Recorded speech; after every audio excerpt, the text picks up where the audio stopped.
burcad ajaanib ah ayaa jabsaday gebi ahaanba suuqii online-ka ee Saami. Burcadda ayaana la wareegay platformkii suuqa, waxaana suuqan ka shaqaysanayay dhalinyaro fara badan oo uu shaqo abuur u ahaa. Sidoo kalena dadka ayaa si fudud uga dukaamaysan jiray iyadoo goobahooda lagu geyn jiray adeegyada aasaasiga ah ee ay ka dalbadaan.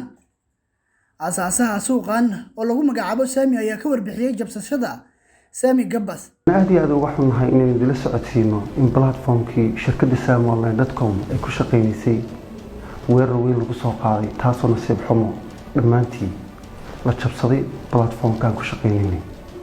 ilaahay galadii waxa farxad noo ah in qaybo ka mid ah platformkan ku shaqaynaynay oo shirkadduna ku shaqaynaysay inaan dib uga soo laabanay, laakiin weli ay hawada ka maqan yihiin qaybihii ugu muhiimsanaa ay ugu horeyso Facebook oo ah halka ugu horeysay macaamiisheeda kala duwan aan warka kala qaadan jiray iyo sidoo kaleba run ahaantii waa wax aad iyo aad looga xumaado maadaama ay ahayd shirkad dhalinyaro aasaastay, sidoo kalena dhalinyaro fara badan shaqo abuur samaysay, taasoo ku lahayd xarumo kala duwan geyiga Soomaalida. alaab kastana qof kastoo goobtiisa jooga loogu geynayo meel kastuu joogo. runtii waxaanu halkan kusoo gaarnay markii hore waxay ahayd bulshadeeda Soomaaliyeed garab istaagooda iyo sidoo kaleba garab qabashadooda iyo inay hore u socdaan ay dhaahdaan, sidoo kalena garabkay galaan kana mid noqdaan macaamiisha kala duwan ee samonline.com. Soomaalida ayuu ka dalbaday in la garab istaago si ay u sii wadaan shaqooyinkii ay u hayeen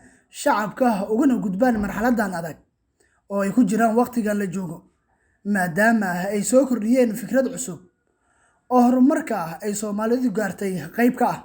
mar labaad waxaan bulshada Soomaaliyeed ka codsanaynaa inay garab galaan, sidoo kalena ay ku dhiirigeliyaan samonline.com qaabkii ay ku gaari lahayd meeshii ay taagneyd markii hore meel ka sarreysa. run ahaantii adduunku waa maalin adag iyo maalin kale oo farxadeed. maanta waa maalin adag, laakiin farxad waxaa noo ah inaan bulsho Soomaaliyeed aan ka dhalanay, shirkadduna ay tahay shirkad ay leeyihiin bulshada Soomaaliyeed, magacoodana ay ku taagan tahay. waxaan aad iyo aad ugu faraxsanahay inaad garabkayga tihiin saaxiibayaal. waxaan sidoo kale idinla socodsiinaynaa in platformka Saami Online qaybaha maqan aan u sameynay cusub sida Facebook oo ah midka hadda linkiyada aan idin soo raacin doono muuqaalkan, kaasoo ay ku qoran tahay Saami Online gobey liic oo ha jabin. Jabsashada baraha bulshada ee Soomaalida, maadaama Soomaalidu ay tahay dad ku firfircoon baraha bulshada ay ku xiriirto.